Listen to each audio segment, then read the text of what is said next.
We know that President Biden didn't just create this border crisis, he invited it with 94 executive actions in his first 100 days.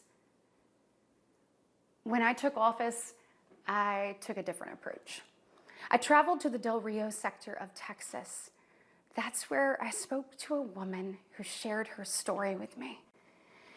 She had been sex trafficked by the cartels starting at the age of 12. She told me not just that she was raped every day, but how many times a day she was raped. We wouldn't be okay with this happening in a third world country. This is the United States of America, and it is past time, in my opinion, that we start acting like it. President Biden's border policies are a disgrace. President Biden's border crisis, she calls it, a disgrace, she said. Not just created by the president, but invited by him, according to the senator, which might be political hyperbole. And while addressing that problem is any president's responsibility, one could find facts and figures and personal stories to make a case that this president is failing on that score. She could have done that, the senator. But keeping him honest, that's not what Katie Britt did. Instead, she made that woman's all-too-real horror story a centerpiece of her argument when it just doesn't belong there. Something a journalist named Jonathan Katz first picked up on and posted to social media Friday night. He'll join me in a moment. First, though, here's part of what he posted after watching Senator Britt's State of the Union response, specifically about the part when she mentioned the woman who survived rape. So I immediately had questions. Who was this woman? How did she meet her? How did she get her to tell her this story? What country did it happen in? Did it happen before Joe Biden was president? So, as Mr. Katz quickly discovered, the woman's name is Carla Jacinto. She's an advocate for tracking victims and a longtime acquaintance of CNN's Rafael Romo, who spoke exclusively with her over the weekend. At one point when I met you years and years ago, you told me that you felt like at the beginning, Mexican politicians had taken advantage of you by using your story for political purposes. Do you feel like that happened once again here in the United States? Yes. In fact, I hardly ever cooperate with politicians because it seems to me that they only want an image. They only want a photo.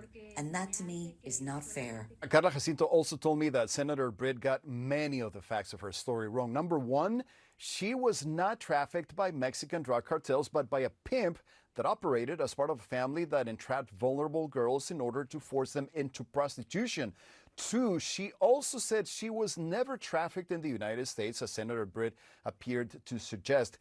Three, she was kept in captivity from 2004 to 2008 when President George W. Bush, a Republican, was in office as opposed to the current administration, as the senator implied. And finally, four, she met the senator at an event at the border with other government officials and anti-human trafficking activists instead of one-on-one. So just to recap, yes, Carla Jacinto was a tragic victim and an incredibly brave survivor and advocate. But as she says, it wasn't Mexican cartels trafficking her across the border or in the United States in the Del Rio sector, as the senator intimated. And the nightmare, which she courageously survived, did not happen during the Biden administration. It happened 20 years ago during George W. Bush's presidency in Mexico, not the United States. But again, you would not know any of that from Senator Britt's account. The digging that Mr. Katz touched off only picked up steam throughout the weekend. So by the time Senator Britt was on Fox on Sunday, it was a big deal, which Senator Britt tried to downplay. Here's what she said about it.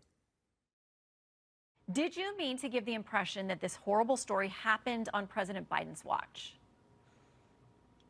No, Shannon, look, I very specifically said this is what President Biden did during his first 100 days. But to be clear, the story that you relayed is not something that's happened under the Biden administration, that particular person. Well, I very clearly said I spoke to a woman who told me about when she was trafficked when she was 12. So I didn't say a teenager. I didn't say a young woman, a grown woman, a woman when she was trafficked when she was 12. Shame on everyone else, she seems to be saying, for not doing the math in your head and figuring out that she was being misleading. Now, it might have helped if she said in her speech, when she was 12, back during the George W. Bush administration in 2004, when it actually happened, or if she had had the grace and courtesy to actually mention the name of this courageous survivor, even the first name. But she didn't do that. She just wanted to use her story. She implied this was a story that only she was told, and it wasn't. She also implied that it took place in the United States, and it didn't. And she made this woman the emotional linchpin of her case against the current president. And in case you think that that wasn't deliberate, listen to what Senator Britt and Tennessee Republican Marsha Blackburn said back in January of last year after meeting in public with Carla Jacinto. We've also heard from victims of human trafficking, and let me tell you, those stories are gut-wrenching. As she talked about being abused from the time she was 5 years old to actually being trafficked between the ages of 12 to 16. You know, you can't help as a mama think about your own children. And if we, as leaders of the greatest nation in the world, are not fighting to protect the most vulnerable, we are not doing our job. And this is what President Biden and Vice President Harris need to hear. A short time ago, CNN tried to ask Senator Britt about all this as she was leaving a party leadership meeting. She declined to comment. However, her colleague, Roger Marshall of Kansas, when asked about this woman's story not being connected to the drug cartel, said, quote, he said, "Yeah, I think we could have done a better job with that. I tend to use stories that I know firsthand." Perspective now from Jonathan Katz, whose TikTok post got this entire conversation started. So, Jonathan, what first made you suspicious of the senator's story? And can you just kind of walk us through how you went about tracking it down? Well, the whole thing was weird, as you know, the entire speech. The thing that really stuck out to me about that one part was there was this weird combination of extremely lurid detail, but also no detail at all. Like she talked about very specifically the things that happened to this person that she talked to, but she didn't say anything about where she talked to her, what she knew about her, where the events happened, when the events happened. And the other thing that confused me at that moment was I was like, well, this sounds like somebody who would be a perfect candidate for asylum. Like, did this person get asylum? Is this person still in the United States?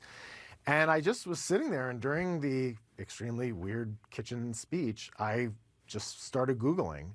And it didn't really take much time at all. I think it's the fastest investigative work that I've ever done. And did you immediately find the press conference that the senator held with this woman and others?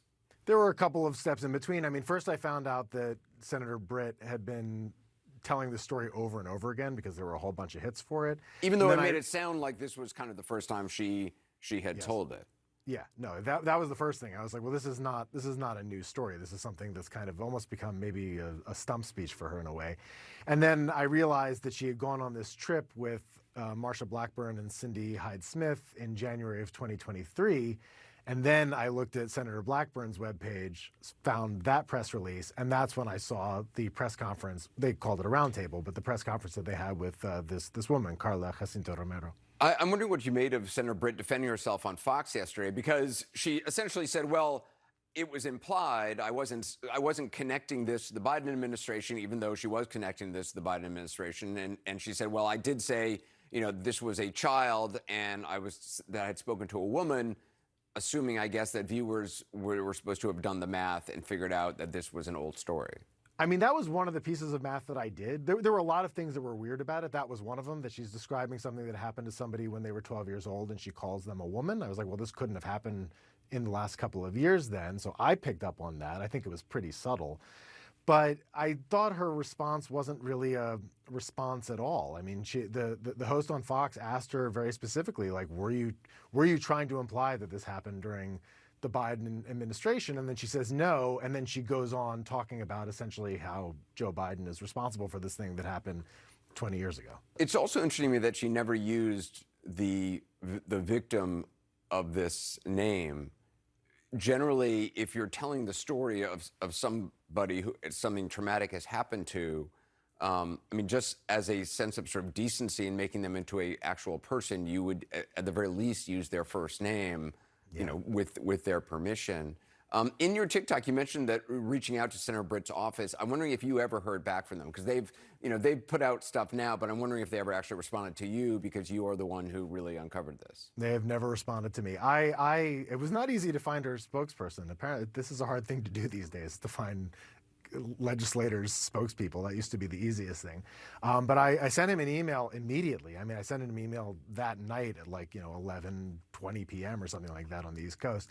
No, he's never responded to me. All I've seen are the responses that he's given to other people. He kind of sent, it seems like everybody else, this kind of stock response in which he said that the story was 100% correct. And then I've seen the senator's response on Fox News, and I've also seen Carla Jacinto's response on CNN, where she said that the story was told without her permission, which was, again, I didn't know that for a fact, but it was just something that I kind of sensed. There was something about the way that she told that story that reminded me of the way that unscrupulous people tell stories of people from the global South in ways that center them instead of the people who've gone through the trauma.